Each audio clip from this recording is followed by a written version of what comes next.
Good morning, everyone. Suzanne Taylor King here with another live episode of Unlock Your Way with STK. And we are here today with a brand new friend of mine, Jonathan Troen, self love coach. Welcome, Jonathan. So happy to be here with you. Thank you so much. Oh, I'm so excited for this conversation today. In full transparency, everyone, Jonathan and I were introduced by Craig Bruce, a dear friend and collaboration partner of mine.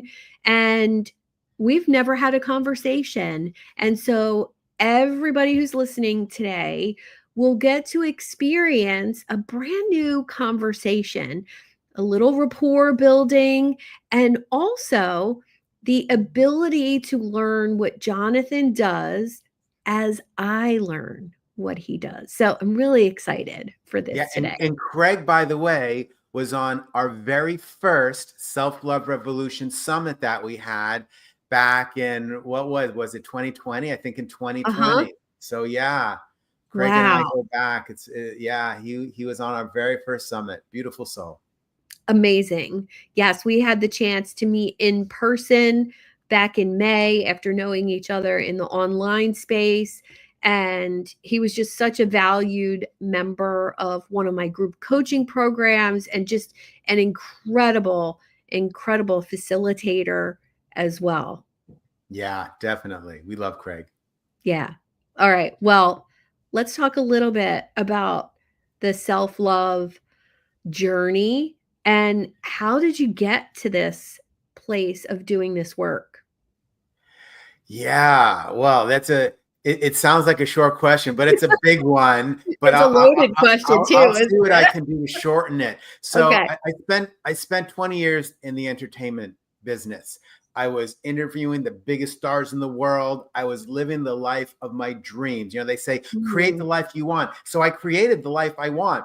I actually started a company called LA Live. I was really into music and I wanted to see free concerts and interview bands. So I started a mm, company called LA Live to do that. And we amazing. broadcast concerts and I got backstage and I interviewed the bands and it was an amazing life. I Wow. lived 3 blocks from the beach. I could see the sunset out my window. There was only one problem. I wasn't happy. Mm, And I'm like, this doesn't make any sense. Like yeah. I'm achieving my goals, right? Create the life you want, achieve your goals, work hard, all this stuff. So I had great successes, but I still wasn't happy because Mm, I still had this voice in my head that was going, well, that person's doing better than you are. You're not that good. You still suck. Remember that little kid that was beat up on the playground and in junior high, right? mhm. All those stories were still there. And um, and just a teeny side story. So I had moved from Boston to Denmark, from Denmark to LA. From then I was in the middle of LA, and then I said I got to get closer to the beach. That's why I moved here. So I moved to Santa Monica, 11 blocks from the beach. It was great for a little while, but then it was too far from the beach. So then I moved to Third Street, and there I was, sun setting out my window. Yes. Okay, just a little quick setup because this is where a big change happened. So there I am. I'm walking along. It's a place. If anyone knows Santa Monica, California, there's this long Lovely. park overlooking the ocean. It's called Palisades Park, and I would go there almost every night and walk.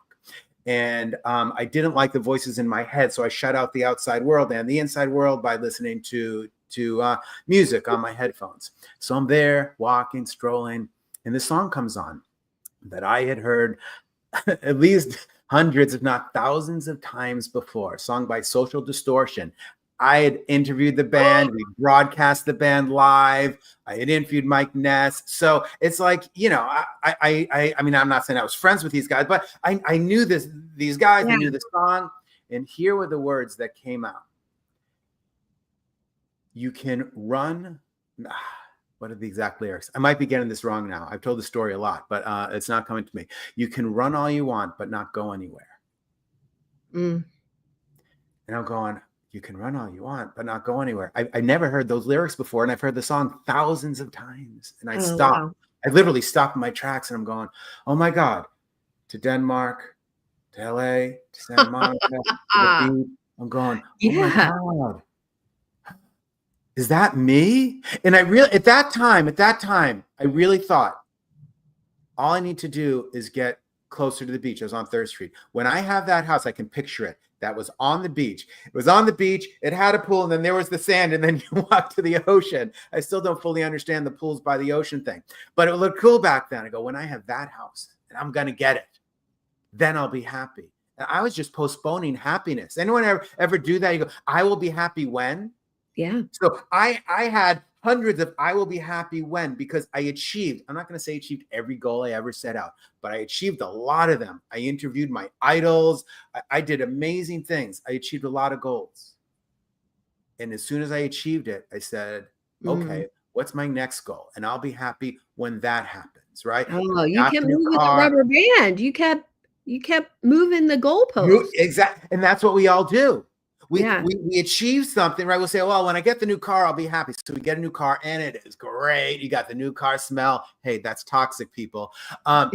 You know, and we're happy for like 2 weeks, and then you know, it's back to our lives. So, oh, we need a new house. Okay, so we get the new house, you know.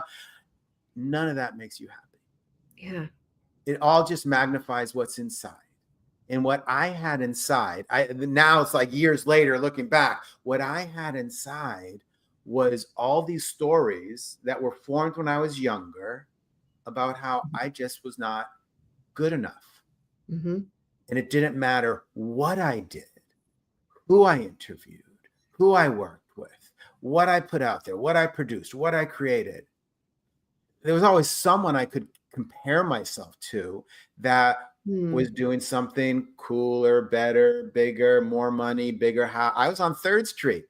To go to the beach, which I could have my feet in the water in 10 minutes. To go to the beach, I had to walk past 2nd Street, then past Ocean, and then past the houses that were on the beach. And every time I did that, I'm going, oh, don't I suck? And it's just this comparison thing. Yeah.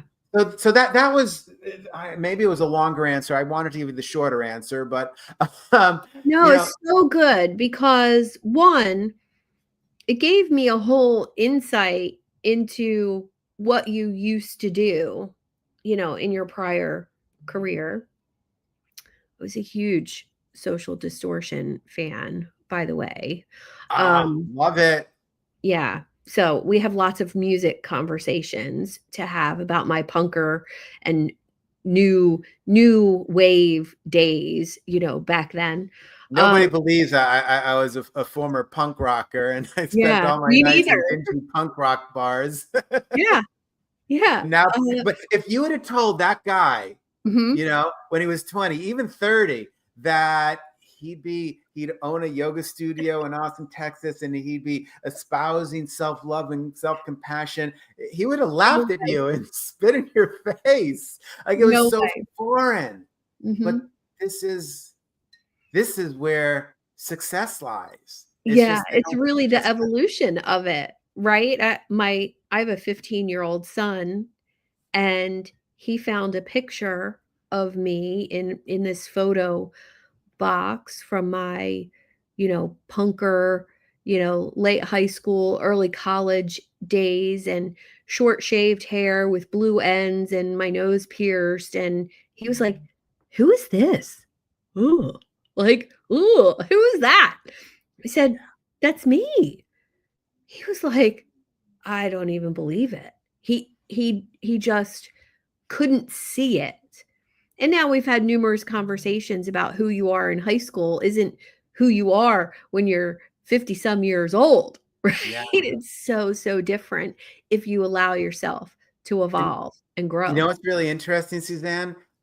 So there were so many messages in that music, which, at least for me, I wasn't in a space to understand. So I still listen to Social Distortion. And I don't remember the name of the song, but pull out the album, White Light, White Heat, White Trash. I'm sure you got it if you're a fan. I forget which. If you read off the song names, I'll know the title. But one of the lyrics is, how can you love anyone if you can't love yourself? Oh, so true. And I'm like, Mike Ness, I was singing that back in the 90s, and I'm going, I never heard the lyric back then, even though I heard the song. Yeah. Listen to the CD.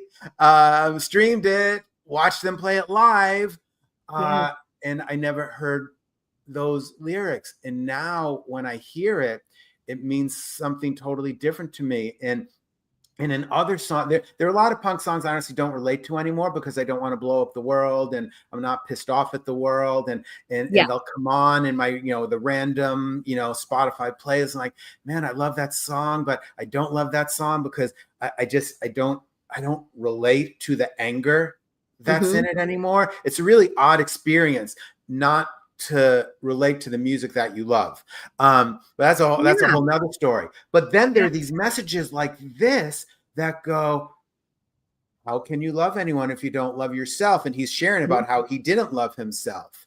I would like to interview Mike Ness now about some of Uh-huh. those songs now that I Wow. understand them in a brand new way. Yeah, because when you think about that, um, I'm thinking about late '80s. I had a cassette tape that was stuck in my car, so I couldn't get it out. So my choice was listen to the radio or listen to this tape.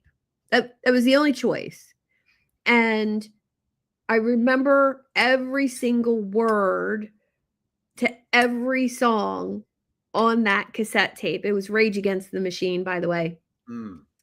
And some of those songs back then really resonated with me. Um, and the business I had at the time and what I was doing in the world.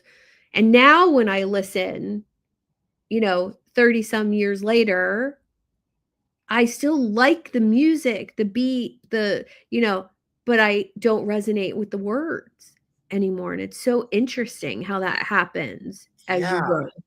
it is. And I gotta be honest, Tom Morello might be one of the smartest people I've ever interviewed. Mhm. He's really brilliant. I mean, he went to Harvard and studied political science I there. didn't know that. He's incredibly smart. And when you talk about people spout their opinions, like he has the knowledge. He backs it up with details. He's a Mm. truly intelligent person. And I agree with you. Like they just came on yesterday in my car, and I'm like, I'm not that angry. I mean, I remember the first time I saw the band, and I was in Denmark at the Roskilde Festival, and there were 100,000 people, just yelling, "F you, I won't do," the whole chant, Yeah. and it was awesome. Mhm. And but when you practice, here's what you guys need to know, especially if you have a lot of that anger in you, which makes sense because media is feeding you a lot of anger. Media fear sells more than Yes. kindness for some reason. Oh, Fear is a yeah. virus, it spreads. Love is a virus, it spreads. For some reason, and I don't fully understand why, the virus of fear spreads faster than the virus of love and the virus of kindness, although they are Mhm. both viruses, and you can spread them out. But for those that still feel some of that angst inside, when you really begin to practice these, I call them skills, and I call them skills because a skill can be practiced and you get better at it the more you practice, just like piano, basketball, whatever it is. And the more you practice these skills, the better you get at it.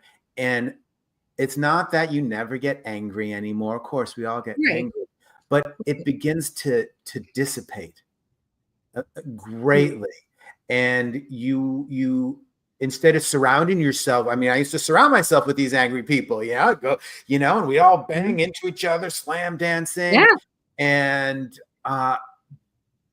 the need for that anger into blame, right? Blame. Before the call, Suzanne and I were talking Mhm. about the inner critics, the saboteurs, and there are the 13 saboteurs. So one of them is blame, right?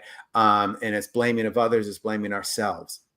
So the blame isn't there so much. We don't spend our whole day blaming whose fault is this. And if it's Yeah. someone else's fault, we want them to feel pain. If it's our fault, we want ourselves to feel pain, which is just so weird. But it's true, right? We've all done that. Well, you screwed up and you suck. And all that kind of stuff. We all have that self-talk. Your experience in life really does change. And sometimes it's uncomfortable. I can't listen to that music anymore the same way. Yeah. And my son is like, why are you listening to that kirtan music? Well, it's kind of peaceful, you know. But then Belinda Carlisle, you grew up in the 80s, so you know Belinda Carlisle. She put out a kirtan record, you know, a bunch of years ago. It's incredible. So yeah, I love what you're saying, because, you know, there was a point, and I don't remember how old I was, but there was a point where I became aware of the inner voice. And you know, before that, it was just, oh, that's who I am. You know, the voice was me. The voice was me talking to me. And I don't know when it was. And I realized that what that voice was saying to me was not true. And I was like, wait a minute. Why is it lying to me?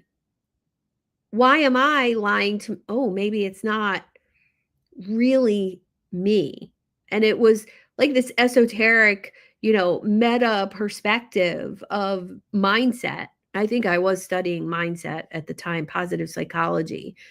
And one of my teachers at that time said something about resilience and being gritty and being able to, you know, move past life. You're not life's challenges. And I asked that question. Well, then, if I'm not my challenges, I'm not the voice in my head either. And it really was a shaky time in my life, because you're realizing that you've been BSing yourself for so long. Well, then what's really true? Yeah. And I want to share this part because I think there's a journey that people take when they learn about the inner critic, when they learn about the saboteur. Some people call it a gremlin. There are different names for this, but it's all the same thing. The voices in your head, the inner judge, and there are variations of the inner judge: the perfectionist, the procrastinator, the victim, the defender, the complainer. And so at first we might feel like you said, well, they're not us. Right. And they aren't, and they are. They aren't us, and they are us at the same time. Because when I first learned about this, it's like, okay, how do we get rid of this? How do we move this voice over here so that we can focus over here? And while that does work, the problem is it works, but it works temporarily. So I'm gonna move perfectionist over there, and I'm gonna get to work, and it's gonna be okay, but at least I'll deliver something, right? Because let's not let perfect be the, you know, stop good from happening, right? But it always comes back. It always comes back, and it always comes back. So what we actually need to do, my truth, my opinion, just me, I don't know anything, but this is what I've discovered for me, not a doctor, not a therapist, that we need to befriend our saboteurs and inner critics. They're afraid. They have every reason to be afraid. When we go, I understand you're afraid. And it makes sense because, hey, are we living in kind of a messed up? I mean, there are great things about the world, and we can look at all the beautiful things happening in the world. But there's a little divisiveness going on right now, I would say, and here in the United States and other parts of the world. So there are messed up things going on in the world, and it makes sense. You can say, I understand that you're afraid and you're scared, and it's okay. And I'm not afraid of your emotions. I'm not afraid of the words you're saying. And if we can begin to treat these voices like they're a scared 5-year-old, or if you saw a 5-year-old in the street, like screaming or on the playground or whatever, you wouldn't yell at them, go away, stop yelling. What would you do? You'd run to them, right? You'd pick them up and hold them and say, it's okay. I'm here for you. I'm here for you. Yeah. And part of the problem is that many of us have been told our whole lives, I call this the big three. Don't be sad, don't be angry, don't be afraid. Now, you ever been told those things? Yes, of So course. basically, when people say that to you, they're saying, don't be human. Don't be Because, emotional. Don't be but it's really don't be human. Because can you Yeah. point to a single person on the planet that's never been sad, never been angry, never be afraid? These are simply human emotions. If you believe in God, hey, God created you with these emotions. So if God's not making mistakes, you know, and if you don't believe in God, that's okay too. I don't care. Yeah. But when we can befriend these parts of ourselves, not make them wrong. Oh, that's the angry part of me. You're bad. Oh, that's the sad part of me. I'm not. So someone told me I'm not supposed to be sad because I should look at all my gifts. Well, yeah, but if there's sadness there, right? Does anyone ever say to you, or have you ever said to someone, there's no reason to be sad? Never say that to someone. If someone No, is sad, there's a reason. You may not agree with it. It may be a dumb reason. We might all agree it's a dumb reason, but there is a reason they are sad. There's a reason they are angry. When we can befriend these emotions, when we invite them in and hold them like a 5-year-old child and just say, I got you. You're okay. You're safe in my arms. Then they begin to lose their power over you. Oh, I love that so much. I'll share that just a couple days ago, I was looking for a recipe for the holidays, and a friend wanted the recipe. So I said, I'll find it and I'll send you a picture of it. And I found the recipe on this old piece of paper, and I opened it up to take a picture, and it was in my mother's handwriting. And of course, I know that. I know that this recipe came from my mother. I know that it was in her, little file of recipes that I have. So of course I'm prepared but something hit me when I saw my mother's handwriting. And it's been more than 20 years since she passed away. And I just allowed the emotion of seeing her handwriting, remembering making recipes with her, our kitchen, the chair I used to sit in as a kid, like all the things, all the feels. And while it was sad, it was also happy memories. And my son walked up to me and he said, "What's wrong?" And it kind of snapped me out of the moment. I said, "Nothing's wrong at all. I was just remembering my mom and the recipes." And he said, "What made you remember?" And I said, "Seeing her handwriting." And he said, "That's weird. In the future, there won't be those things because of technology. Like, people don't write things down anymore." And he looked at the handwriting and he said, "She wrote recipes in cursive?" Well, yes, because everything was in cursive. And we had this little laugh about, what that's going to look like 50 years from now for him. And he said, "I don't want to think about that." And I said, "No, I want you to feel like I feel right now. I'm feeling this mix of sad but happy memories, and you're allowed to feel sad, but you're also allowed to have a memory that is both." And it was such a beautiful conversation about allowing emotions. I love that story. And I love how you shared that you can experience happiness and sadness at the same time. Yeah. Because there are a lot of teachings out there that say you can't have two emotions at once. That if you're feeling something, if you're feeling a negative emotion, there are no negative emotions. They're just human emotions, and they might have a higher vibration, a lower vibration, but there's no such thing as a negative emotion.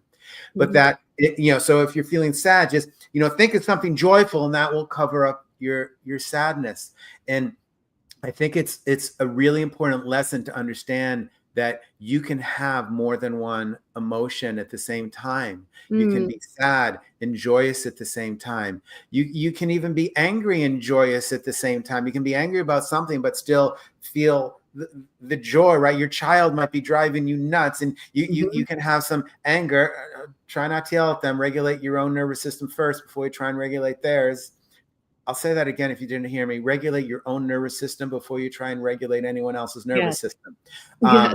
Okay, but so you can be at least frustrated that they're not going to sleep and it's 10 o'clock at night and their bedtime was 8:30, and you can experience the joy that, hey, you Mm, have your child in your home with you, because some people, due to wars and craziness in this world and things at the border and all this kind of stuff, some people don't have their children, don't wake up with their own yeah. children. Yeah, and I'm not talking about they're out of the house after college. I'm talking about young children. Mhm. So you can be frustrated and still hold joy that, hey, at Mhm. least you're together. Yeah. They didn't clean up their room, and that's frustrating, but they're playing with toys. you Yeah. know Yeah. uh I yeah, it's I really love that you acknowledge that it is possible to feel a multitude of emotions at the same time. And I think one of the magical things about becoming more emotionally intelligent with yourself, and for me, that's part of the self-love journey. You can't love yourself until you understand your own emotions. Um, this idea of feeling 2 or 3, or if you ask me in the moment thinking about my mom, am I angry with her for passing away so young? Yes. Am I happy with my childhood? Yes. Am I sad she's not here today to experience, my life and my son? And yes, all of those things go into making you human. Yeah. And this is where it gets a little woo woo. That's But now, okay. when I learned this, it was woo woo. But now Okay. it's actually embedded in therapeutic systems. I think it's called Hmm. family systems therapy, if Okay. I'm not mistaken. Again, I'm not a therapist. But it's now you have these different parts of you, right? So you have Mm, sadness and you have anger, and because she passed away too early, and you have joyousness because, well, you did have a good childhood. Now you take these people, so to speak, they're parts of you. They're right. they're they're literally parts of you. So they're not you. They are you. They're parts of you. Now you put them in a room together, and you Mm, actually have them talk to each other. And sometimes when you practice this enough, you can take a step back, the you that you kind of know as mhm. you, and you just watch them talk to each other. And it's fascinating what you learn. It's fascinating when you discover what your emotions need from you. Do you know you can talk to your emotions? You can say, sadness, what do you need from me right now? Oh, yeah. And you will get an answer. You can say, anger, what do you need from me right now? And you will get an answer. Usually it's not an answer that resonates with your conscious belief system, because it's not what you've been taught. Don't be sad, angry, all this other stuff. But that answer that comes to you, that first one, not the one that oh no, that's not right. Mm. Let me analyze all the teachings I've ever had from my parents, from my teachers, from the media marketers, from from all the car commercials and the alcohol commercial. Oh, I'm sad. I need to go get a drink. That's what I need to do. Okay, Mm. so forget all of that and ask what they need from you, and then do Mm. it. Just do this as a scientific experiment. Maybe I'm fully wrong, but just the next time you feel something you don't want to feel, or you're saying something to yourself that you don't want to say, ask yourself what's needed, and do Mhm. the first thing that's said, that thing you don't want to do. And maybe it's you have to do something, or maybe it's you have to call someone that you don't really want to call, or whatever it is. Just do Yeah. it, and then see what happens. And then call me and let me know. I'm kind of easy to find, for better or I for I worse. I love that so much, because it's so tangible. And, my work is typically with business owners, entrepreneurs. A lot of them are in the online space, and a lot of them are in that comparisonitis, and I'm asking them to put on blinders and not not look at what other people are doing, not be reactive to the news and politics and religion and all of those things that can cloud who you are, what you're putting out into the world. And I think the hardest part, and you touched on this so beautifully, is actually making it emotional management more attainable. And I'm thinking back to when I was a health coach, helping people eat healthier. And one of the biggest hangups was going into the kitchen, and there are the Oreo cookies. There they are. They're sitting right there in front of you, and they're talking to you. Oh, just have one. It's no big deal. Just have one. And one turns into 5 or 6. And just the act of putting them in the trash or in a cabinet you're not allowed to go into changed people's results. And Yeah.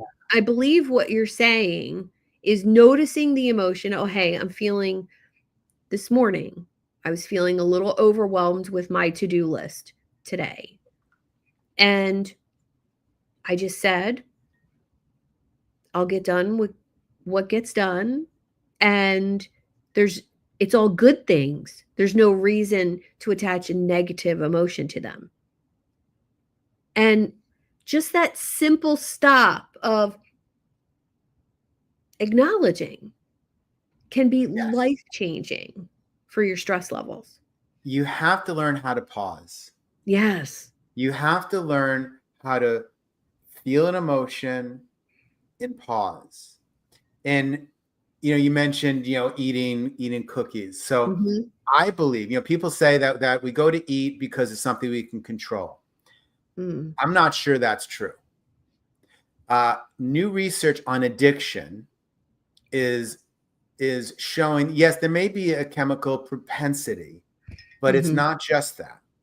Mm-hmm. That we become addicted because we don't want to feel a sensation we are feeling in this moment. Yeah. And while, yes, we can control our eating, when we eat, because it goes into our stomach and our stomach starts digesting, it changes the feelings we're having. It actually changes the feelings the minute it goes into our mouth, right? Yeah. There's a sensation of chewing. And if you meditate or if you take meditation courses, often they'll have you eat a raisin for 20 or 30 minutes, one raisin, right? Because you're studying the sensations of the raisin. First you look at it and then in your mouth. So when you eat, all the sensations in your body begin to change. You no longer need to feel what you were feeling before. Same if you have a drink, you don't need to feel what you were feeling before. If you go shopping, you don't need to feel what you were feeling before. If you watch TV, you don't need to feel what you're feeling before. The problem is that when the food wears off, when it's digested, when the alcohol wears off, when you're done shopping, when the TV show is over, whatever you're feeling comes back. Yes. And because you buried it, it's like burying a plant, it usually comes back bigger and stronger. So in order to stop that, we get to pause and just go, okay, this is what I'm feeling. Anger. Okay, I have tightness in my chest. My heart is beating and I'm feeling kind of hot now. Okay. Sadness, throat or stomach. When you really pause and study it, like you're a journalist, not the current journalists which spout their opinions. I mean like Walter Cronkite type journalism, telling the story. When you become the observer, you're not involved in it, you're observing it. Yeah. It loses its control over you. And depending how deeply seated the emotion is, in 30 seconds it can disappear, in 10 minutes it can disappear, maybe a few days, depending. But if you stop fighting it and welcome it, if you stop trying to change it, let me just have a drink and I can have a good weekend and I don't need to feel this anymore. And I'm not going to say alcohol is bad. I've never given up drinking. I've never stopped smoking pot, although I haven't smoked pot for probably 25 years. Never gave it up. My body just doesn't want it anymore because I actually want to feel. I actually want to feel what I'm feeling, even though part of me doesn't, because it's kind of sucks sometimes. But when we can just embrace it, it doesn't have that hold over you. And then you can get the things done that you need to get done. And can I take a moment to address Yeah, the business owners and entrepreneurs out there? absolutely.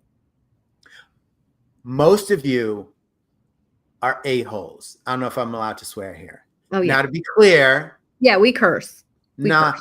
most of you are assholes, not to other people, to yourselves. Yes. And in fact, if we worked for another company and our boss spoke to us the way we speak to ourselves, Mm-hmm. we would report that person to HR and quit. Yes. We are our own worst bosses. Yes. We are unrelenting and unforgiving. And Mm-hmm. that's why for entrepreneurs, the mental health issues that come up, the suicides or attempted suicides are twice as common Mm-hmm. as in the rest of our society.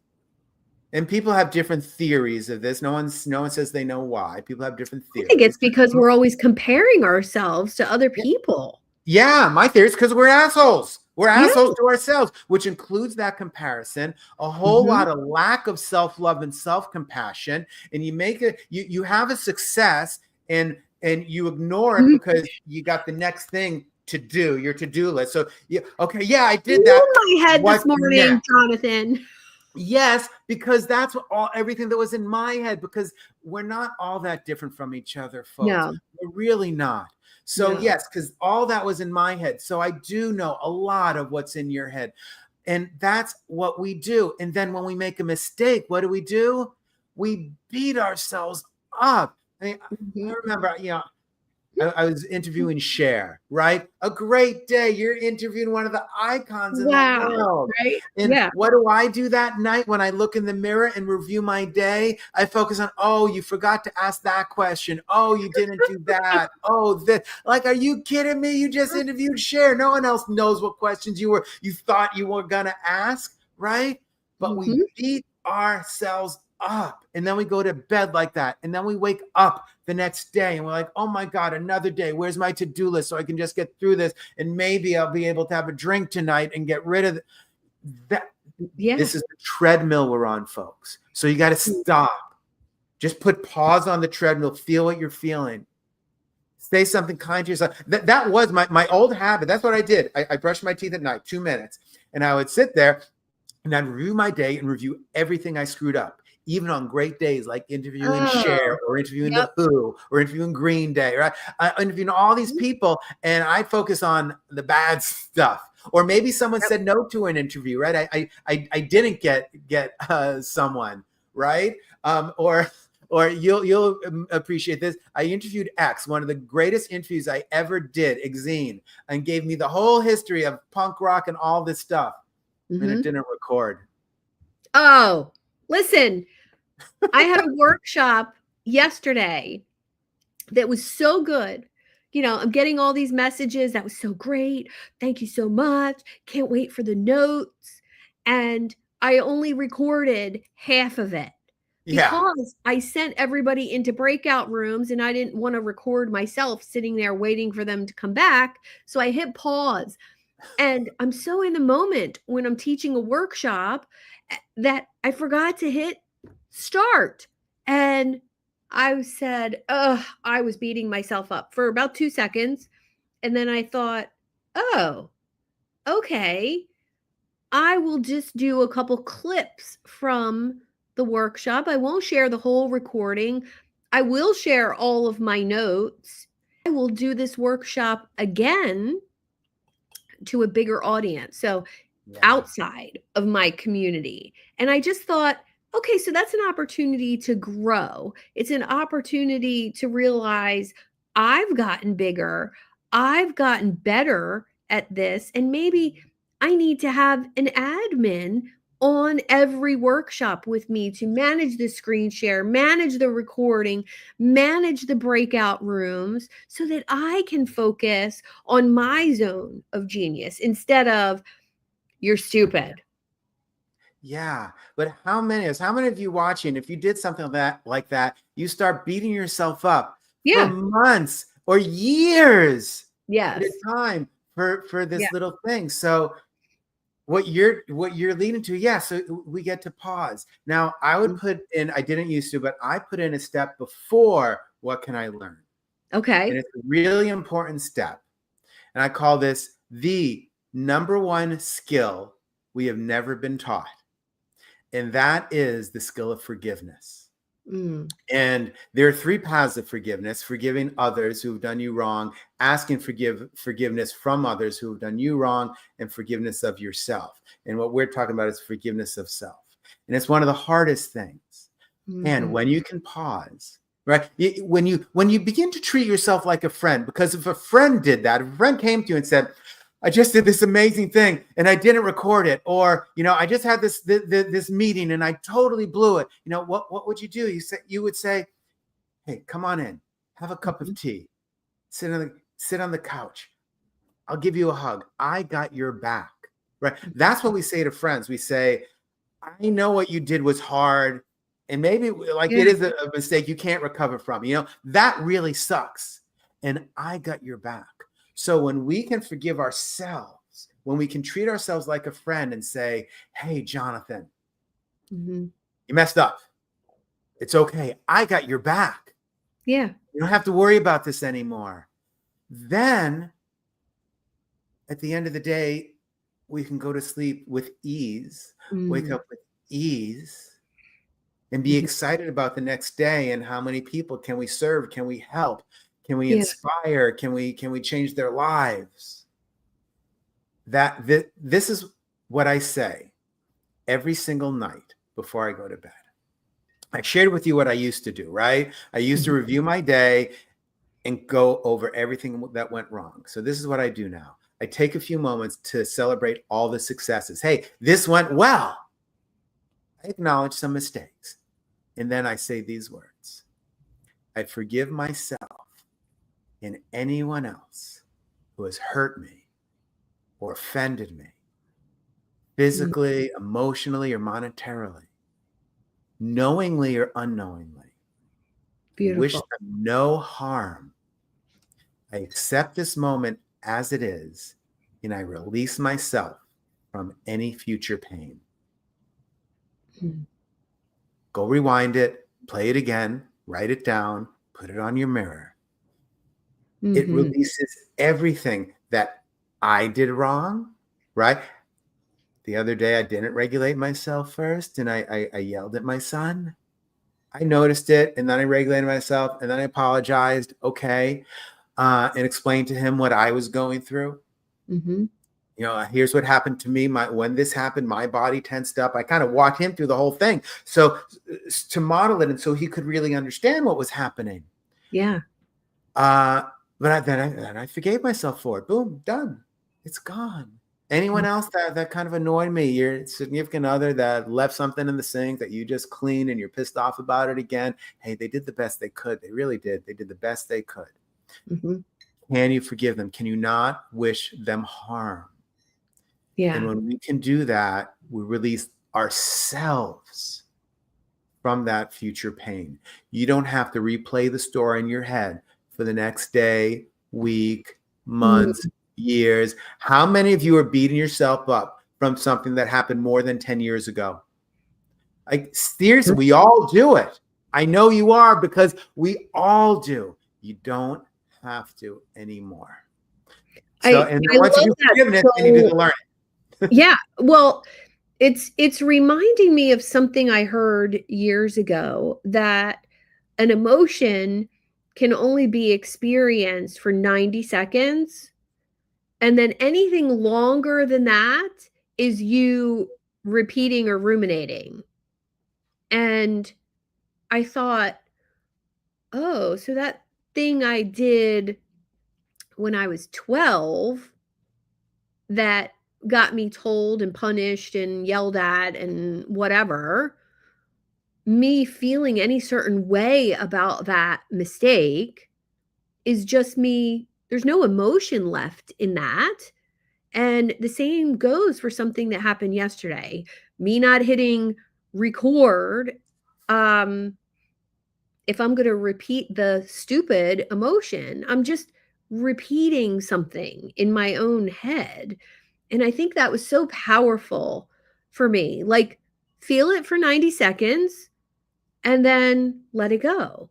Forgive But yourself. really feel it. Really Really feel it. Oh, yeah. Really feel it. Yeah. Yeah. I read that too. And I was so powerful. Wow. 90 seconds and everything else is just me repeating the story, because when there's an input, there's an uncontrolled physiological response. And the input can be something you see, something you hear, something you touch. It can also be something you think. So somebody says something to you, you get angry about it. And that's real. There was an input, and you can't control the physiological response. It happens. It can change over time.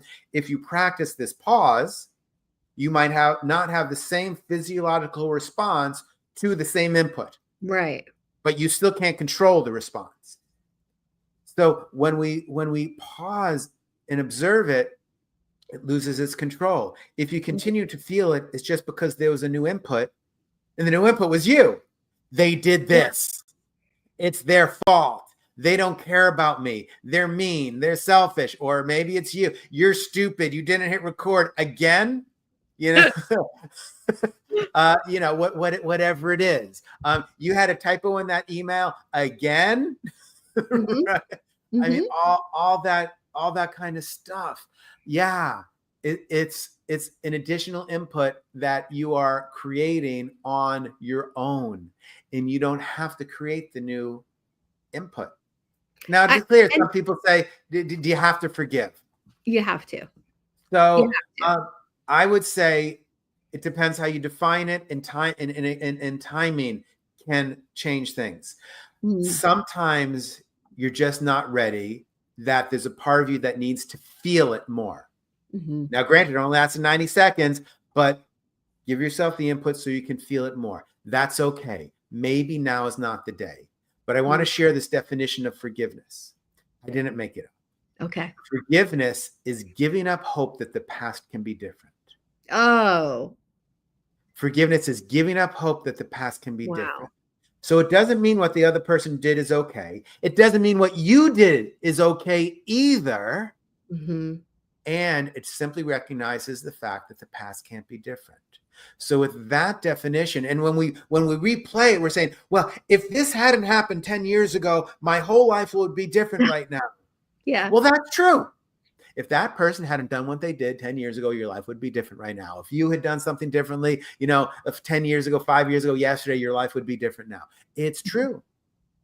But thinking that it could be different doesn't make it different. Right. So we have to give up hope that the past can be different, so that we can start living today. So that's what lets these emotions release from our body.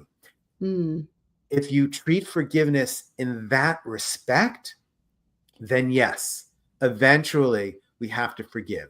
Maybe not today when it's so raw, but at some point you have to forgive. That includes your mother for passing too early, my parents for divorcing. This came up for me a couple of years ago. Well, my parents were alive. Who knows? Maybe they'll see this. I haven't shared this with them. But I've been practicing forgiveness for a while. And like, there's something nagging at me. I'm trying to figure out what it is. And what came to me is, oh, I need to forgive my parents for getting divorced. I didn't even know that was a thing, because I was really young when they got divorced. I actually thought everybody's parents were divorced at one point, just because you kind of think everyone's like you are. Yeah. Well, my parents are divorced. Everyone's parents are divorced. Then I go to a friend and both parents are there. I'm like, what are both your parents doing here? Like, that's not how the world works. Right. So yeah, I had to find forgiveness. I said in the past tense, I am finding forgiveness for that. Sometimes it's not overnight. If it's well, I like what you're saying, because you're making me feel as though this forgiveness process is actually part of mindfulness and staying in the present moment. Because if we're not analyzing the past, we're not trying to change the past by, oh, how can I think about this enough that it actually changes what happens? It's actually helping you stay in the present moment in a different way. It is. I would agree. It's a form of mindfulness. It's accepting the current emotions you're having right now due to what happened. But as you said, well, it happened back then. So there's a new input. You're just repeating it. So what am I feeling right now in this moment? Even though it's based on an old story. Yeah. So that's mindfulness, right? Mindfulness is observation of the present moment, with a childlike curiosity without judgment.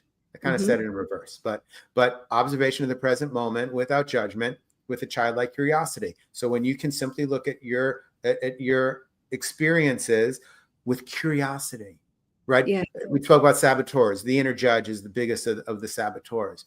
So how do we replace judgment? Now, it's not that you're not going to judge. You're wired. You're just pre-wired to judge. It's evolutionary. You're not going to not judge. And you wouldn't want to, because it protects you sometimes. It actually protects your life. Yeah. That said, sometimes it doesn't make sense to judge every color of every house you go by. Well, I like that house, but that house is ugly. Like, it's just kind of a waste of time. You can replace it with curiosity. So when my son is, going back to that, it's 10 o'clock at night and it's an hour and a half past bedtime, and I don't care. I'm the one that's tired. I'm exhausted. I want to go to bed. Oh, That's how it has to do it. Not what he's doing. I don't care what he's doing. I'm just tired and want to go to bed. So I don't have access to all of my faculties. So when I can notice it, I can pause first, notice, and then switch from judgment, stop doing that, to curiosity. Why is he doing that? What's he trying to discover? He's really effing creative. How old is he? To curiosity, it's incredible because I learned so much. He's way smarter than I am, way more creative than I am, way more talented than I am. So when I can do that, I just learn a ton, and then I learn about him. Well, what are his needs? Why is he really afraid to go to bed? How old is he, Jonathan? He'll be 10. Okay. Why is he afraid to go? Is he afraid to go to bed? What can I learn about that? How can I help him?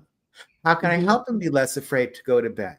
I don't really have an answer to that, but I can try things. I can talk to him about it. Are you just afraid to? There are different ways to then approach the conversation. Or I'll ask, what is the best thing I can do right now?